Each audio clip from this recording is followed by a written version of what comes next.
Hello again, Gary Stearman. It's time for another episode of Prophecy in the News. Today, some very special guests in studio, and we're going to talk about Watchers 6. Stay with us.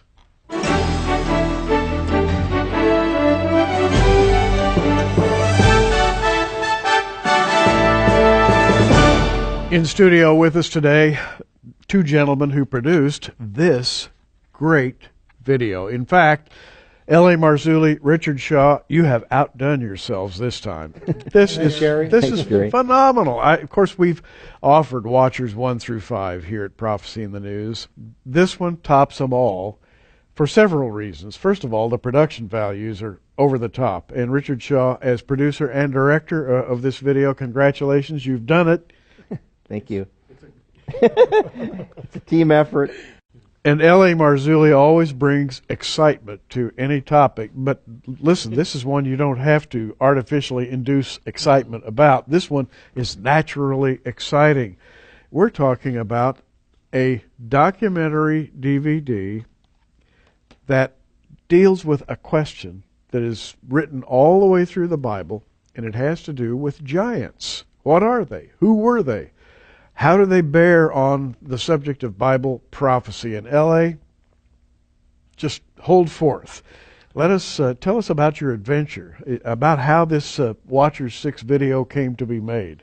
I actually read a book by Brian Forrester, and co-authored with Childress, called Cradle Deformation, Elongated Skulls, something like that. And I went on the internet and looked at some of Brian's videos, and I immediately talked to Richard and said, my gosh, you've got to see these things. They look like real Nephilim skulls. They're down in Peru. They're down in this little town called Paracas. And one thing led to another, and we called Judd Burton and Joe Taylor and Ron Moorhead, and we assembled this sort of a loose team of people. And Judd is an archaeologist.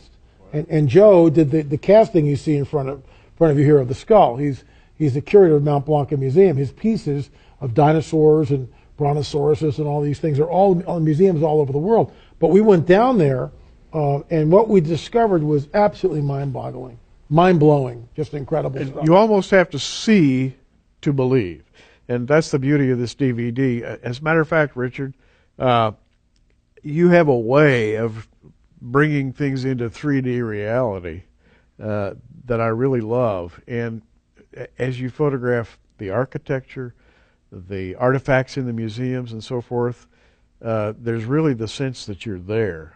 What was the most exciting part of your trip? And by the way, the trip was to document the existence of these strange skulls in museums. Well, there were several high points, at least for me, things that I didn't expect to see. One was the Waki skull, which was just totally unbelievable. I mean, we're looking at this thing and I'm saying, is this alien? Is this Nephilim? What is it? I mean, it didn't look human. And an artist had done an idea of what it might have looked like if it had skin on its head and all that, and it looked very alien. And when we asked the curator of the museum there, Senor Renato, he actually said it wasn't human. So that was fascinating. But probably the last part of our trip in Ollantaytambo at the Temple of the Sun, and also afterwards where we trekked through the brush to try to find our own skulls. That part of the trip was probably the most grueling and the most interesting. Now let me get this straight. A skull in a museum, the curator says, we don't believe this is a human skull. Okay, if it's not a human skull, what is it? And we, as Bible-believing Christians, and really we reject the whole alien hypothesis that aliens from other galaxies have come here to visit us and so forth. And yet the Bible says that there were people who intruded on human civilization. All of this fits together once you know what you're looking at and talking about. And so you saw this skull, which has actually red hair on it. How old would that skull be? That was a different one. That was in Paracas.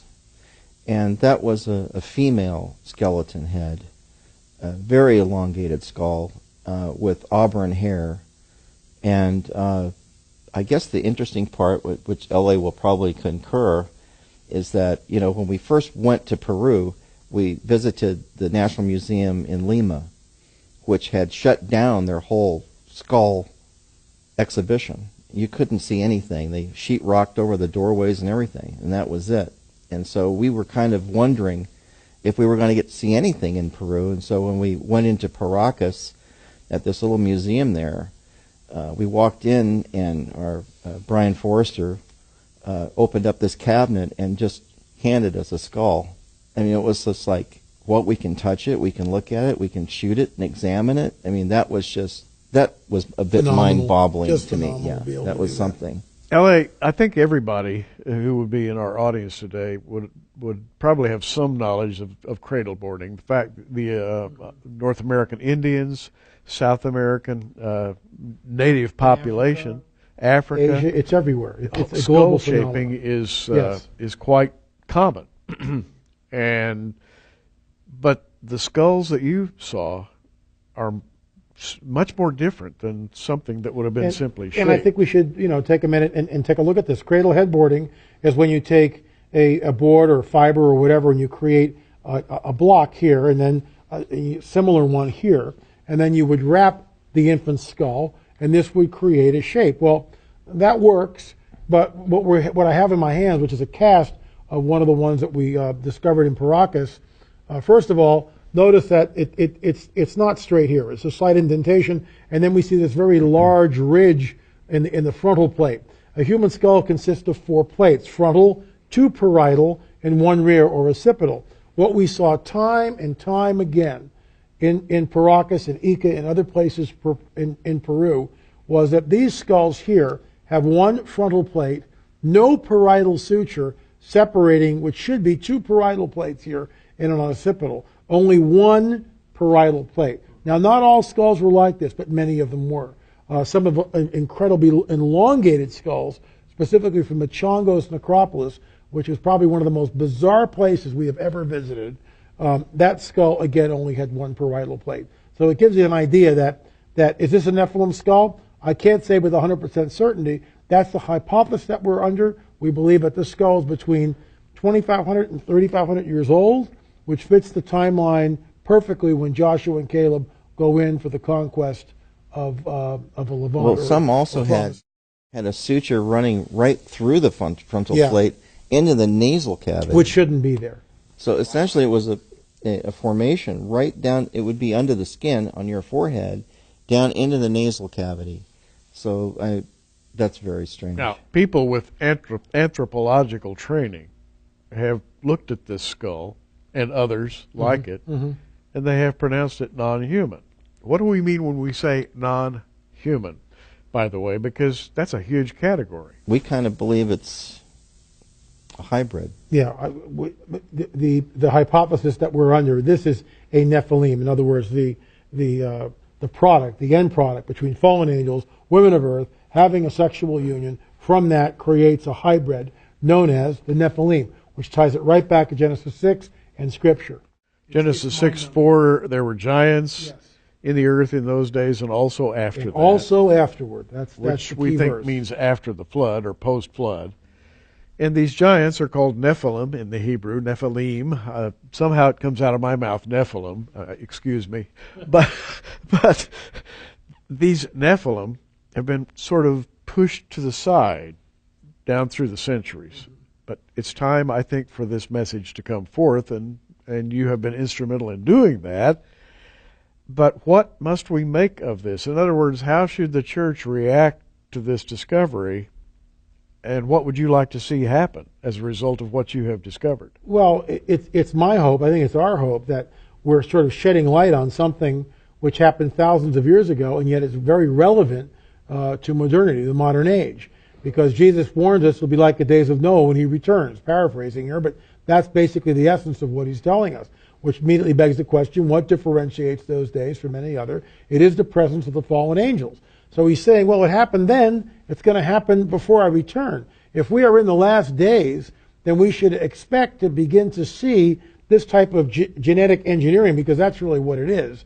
I believe that Watcher 6, The Secret Cosmic War, will uncover that there's been this this hidden agenda, literally, a hidden agenda for thousands of years by the fallen one to create and genetically modify man, to create him in his own image.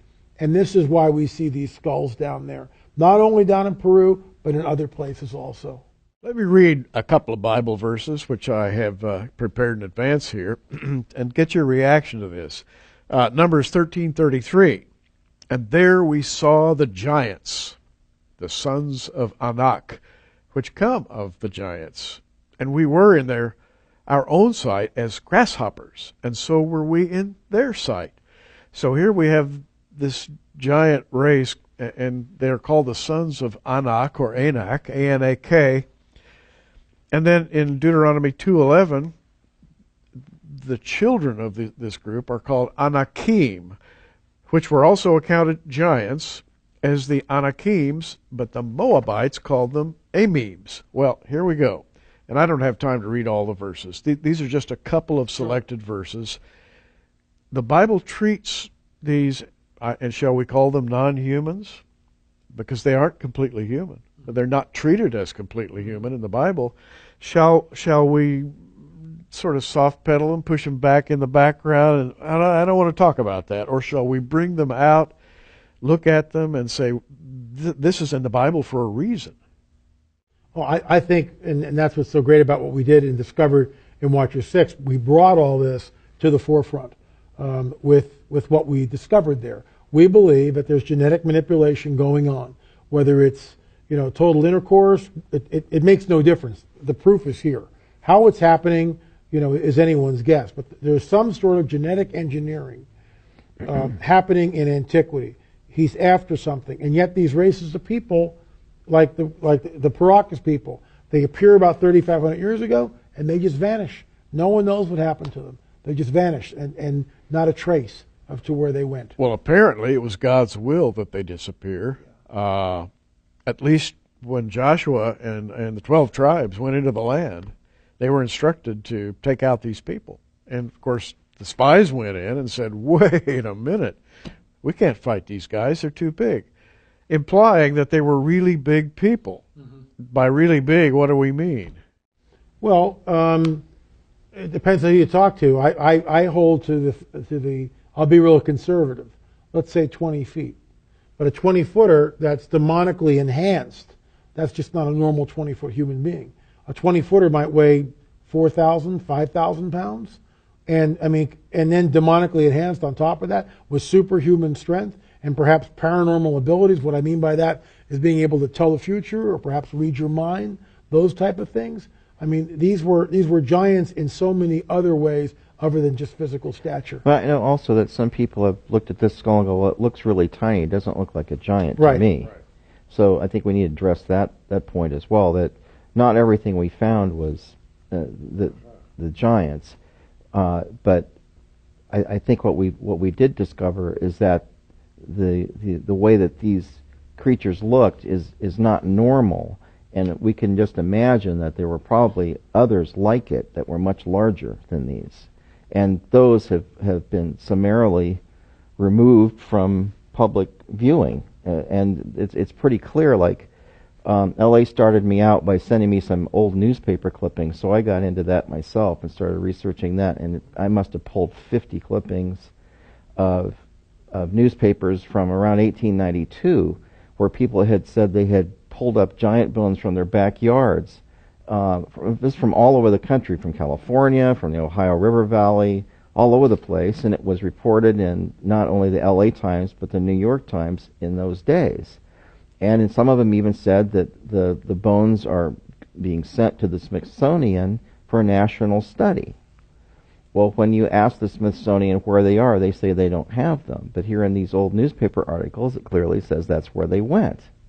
Well, if I were a museum curator and somebody sent me a giant skeleton, that would be one of my main exhibits. The focal point. Yeah, absolutely. I'd put that right out front. Right. And yet I know that what you're saying is true because I have heard many, many people give first-hand testimony of having seen giant skeletons which were whisked away and put in storage, quote unquote, whatever that means. In other words, there is a kind of, let's call it a conspiracy, to suppress the notion that man proceeded along other genetic pathways than the one commonly accepted, namely the evolutionary hypothesis. So this doesn't fit into any of those niches. So and that's why it's constantly covered up, deliberately obfuscated. Bones? What bones? We have no bones here. People couldn't. I was actually told this by an archaeologist, a tenured professor of archaeology at a major university. I won't tell you which one it was. And I said, well, what about the men of letters, i.e. doctors, in the last century who measured these bones? And you know what the reply was? And I am not kidding you. The reply was this. The men of letters back then did not know how to measure a disarticulated skeleton.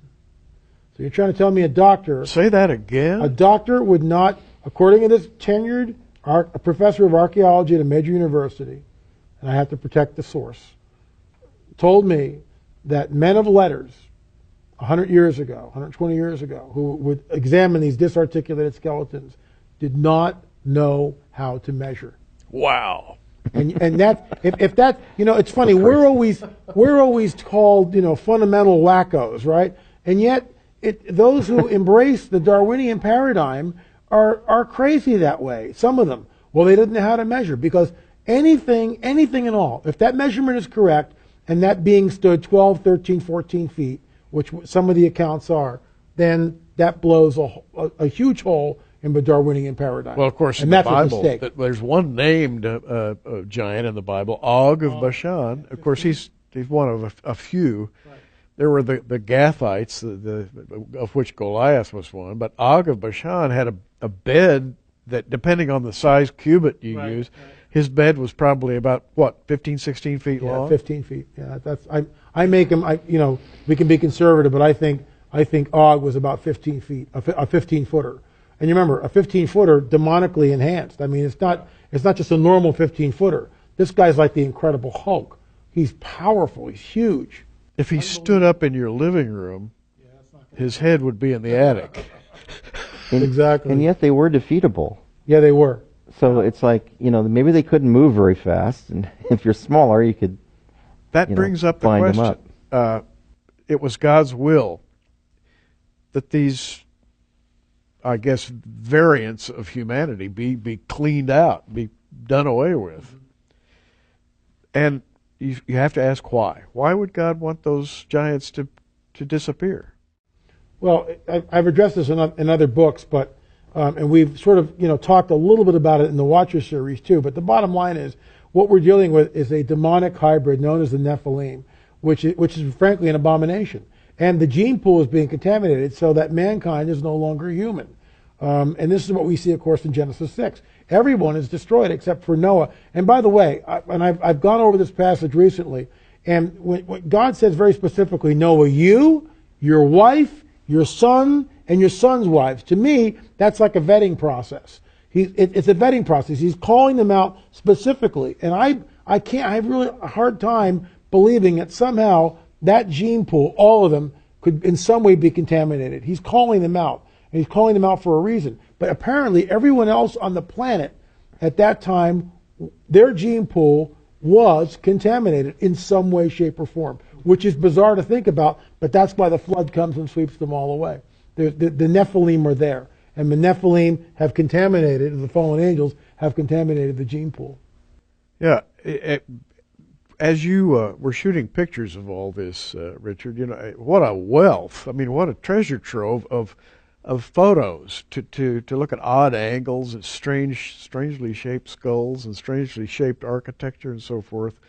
I have to ask you, what was your sort of impression of what you were dealing with? Did it change the way you look at the world? Well, you had to almost be there to feel the surroundings that you were in. And especially when we went to Cusco, where most of the really huge megalithic structures were, the first thing you notice when you fly in is that you're landing in a city that's at an altitude of 11,200 feet. Wow. And so we did this like the next day after we were there. We barely can walk up to our rooms without like gasping for air. In fact, your first evening there, when you go to bed at that altitude, you'll wake up at 1:30 in the morning going, It's like there's no oxygen. So you're in a strange world. It's holy. The only reason I mention that isn't to complain about the surroundings, but just because you have to kind of mentally get yourself acclimated to this very strange place that you're at. Very beautiful town. Did not look South American to me. It looked very European. Cobblestone streets, large church cathedrals in the middle of town. Amazing place, beautiful, gorgeous place. So then the first thing that Brian does, who we nicknamed El Sadistico. Our intrepid tour guide. Yeah, because he was just merciless on us. Totally the merciless. trek up here. So we have camera gear and everything else, and he took us to Titicaca, which is like at over 12,000 feet. And we're walking up this really steep incline with our camera stuff, and we go into this place where this entire mountain, the inside of it is just hollowed out. And it's like, well, what machine would you have to make these domes, interior domes inside of this thing, all rounded and perfect?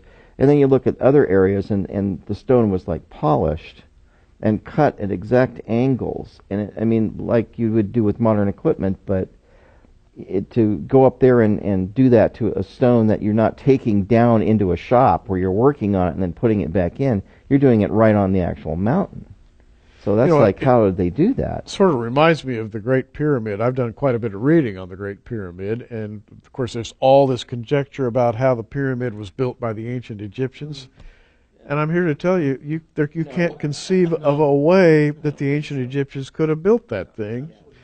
The precision, the fitted stonework, unbelievable optical precision to build the pyramids, and you encountered the same kind of precision. We did, and also just the construction methods are so very unique. Like in Cusco, we walked down this one place where these stones are just massive, and they all look like big pillows. They have that kind of pillowed look to them.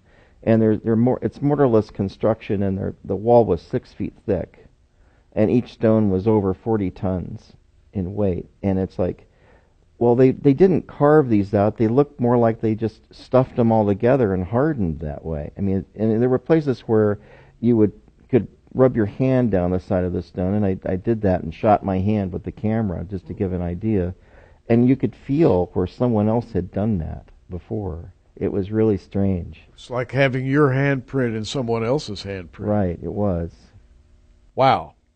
Transcending a time barrier of, 3,500 years? Oh, perhaps more. More, probably more. More. Actually, you're Pre-flood. saying maybe antediluvian. Yes. Mm-hmm. Some of the stones, some of the edifices, artifacts that we saw, megalithic structures, we believe, were definitely antediluvian, pre-flood. What a trip. By the way, I should say at this point, if you want to take the trip, it's on Watchers 6, an hour and 20-minute video. Without a doubt, the best Watchers video done to date. And I can't wait for the next one, guys, which I know is probably already underway. It is. And we won't talk about that one yet. We're going to talk about it. Seriously, all kidding aside, Watchers 6 will take you to places that you wish you could go yourself. You can almost smell the flowers. You can smell that thin mountain air as you walk around. And by the way, you guys, I must say, just this as an aside, you look like you're having fun in this video. There's really a lot of, and I won't give it all away, but there's one place where you even hum a famous tune. And as you're traveling from one place to another. In a three-wheel taxi. Just fantastic. They are having fun. I mean, you get to, it's like a travelogue, except it'll blow your mind because it'll bring you the reality of the fact that this world is not what you think it is. This world is more like the world described in the Bible. It's huge. It's God's plan unfolding in ways that can only be understood scripturally. And suddenly, it all comes to life. It's amazing. So, where do we go from here? That is to say, I hope that this video makes an impression on people. What would you like for people to take away as they watch this? Well, I mean, just for myself, I would hope that people realize that that at least admit this part. Some sort of genetic manipulation is going on in South America. And we think we've proven that with shot after shot. Not only that, but there's a civilization that was able to mold and shape megalithic stones that defy modern day building techniques. Well, it's called Watchers 6, and it's yours for $19.95 plus shipping and handling. Call the 800 number on your screen. You will love this video. However, as we do here at Prophecy in the News, we put things together in packages. This book and the video go together hand in glove. The book is oversized because it brings you beautifully printed, chrome coat, glossy pictures of the area, the artifacts, the museums. You'll be amazed. The two of these together, by the way, the book On the Trail of the Nephilim, $29.95. The video, $19.95. Together, that's $49.90 as a value to you. But would you like to turn it into a $90 value? Order them together and ask for the Nephilim Trail package.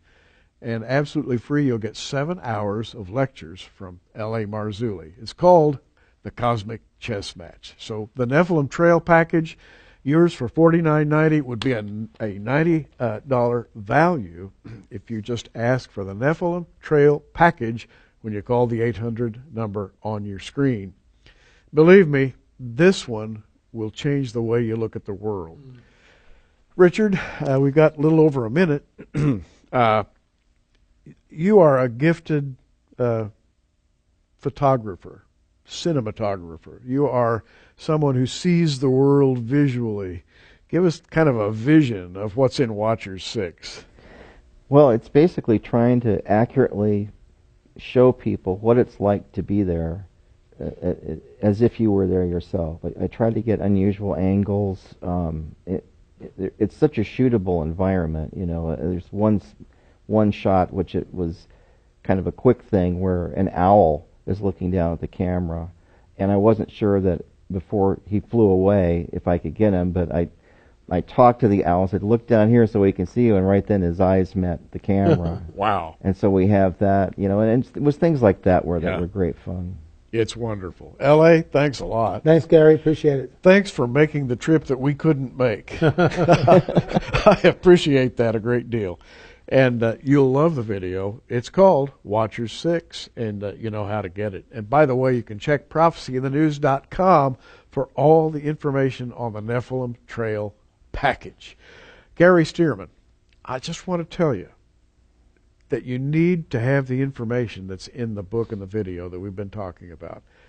You need to understand the Bible in depth. These are the times that Jesus spoke of. The information is coming out. So keep looking up, everybody.